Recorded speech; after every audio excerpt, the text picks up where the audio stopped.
मित्रों, आज चूँकि अब 8 तारीख के बाद लगातार जो आप लोगों को सारा जानकारी है कि घटनाक्रम कैसे कैसे हुआ, प्रधानमंत्री जी ने अपने मंत्रिपरिषद में हमको शामिल किया। मैं हरियाणा की जनता का इसमें बहुत बड़ा योगदान मानता हूं और मैं हरियाणा की जनता की ओर से उनको धन्यवाद किया है। मैं आप सबका भी धन्यवाद करता हूं कि इस बार हरियाणा को भले ही 5 MP जीते हैं, लेकिन उसमें 3 जो है मंत्री बनाए गए हैं। एक बहुत बड़ा प्रधानमंत्री जी का काम हुआ है। हम सब मिल करके प्रधानमंत्री जी का धन्यवाद करते हैं और मैं तो यही कहूँगा कि भले ही लोकसभा में परिणाम हमारा मिला जुला रहा, 5 हम जीत पाए, 5 नहीं जीत पाए, लेकिन अब चूँकि अगले 3 महीने बाद फिर से लोकसभा का जैसे विधानसभा का जैसे चुनाव आ रहा है, तो विधानसभा के चुनाव के समय हमने जो अभी कमी रह गई है, जहाँ भी रह गई है, किसी भी प्रकार से रह गई है, उसको हमने ठीक करना है।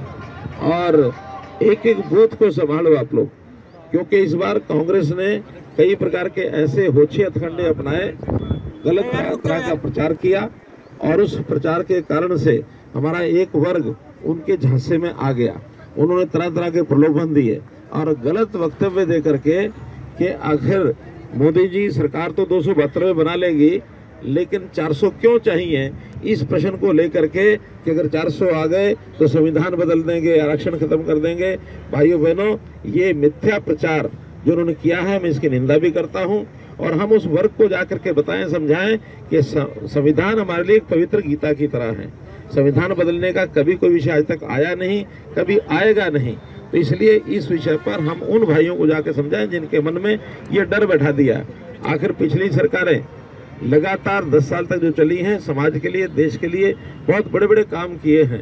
अब बड़े कामों की तरफ तो उनका ध्यान नहीं गया, लेकिन ये जो छोटी छोटी चीज़ें हैं घर कर गई हैं, इसमें हमें जाके संभालना होगा।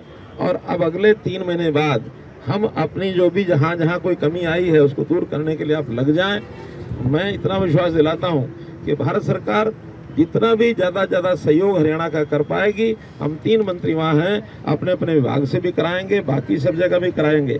सोनीपत जिला तो इसका प्रत्यक्ष गवाह है कि जिस प्रकार का इंफ्रास्ट्रक्चर, जितने यहाँ हाईवेज निकले हैं, जितना रेलवे का यहाँ काम हुआ है और जितने भी विषय हुए हैं, एक से एक बढ़ कर के हुए हैं। इन सब चीज़ों को हमको ध्यान भी कराना है और जहाँ कहीं कोई अपने को लगता है कि और नए कामों की ज़रूरत हो, निसंकोच बताना है। ऊर्जा विभाग ये अपने पास आया है, शहरी विकास और हाउसिंग ये अपने पास आया है। तो ये दोनों विभाग बहुत महत्वपूर्ण विभाग हैं। इन विभागों के माध्यम से हरियाणा के, खास करके जो दिल्ली के आसपास NCR का एरिया है, इसमें तो भरपूर काम होने वाले हैं। आपकी ओर से कोई सुझाव आएंगे, कोई डिमांड आएंगी, उसको पूरे का पूरा समर्थन दे करके उन चीज़ों को आगे बढ़ाया जाएगा। आज तो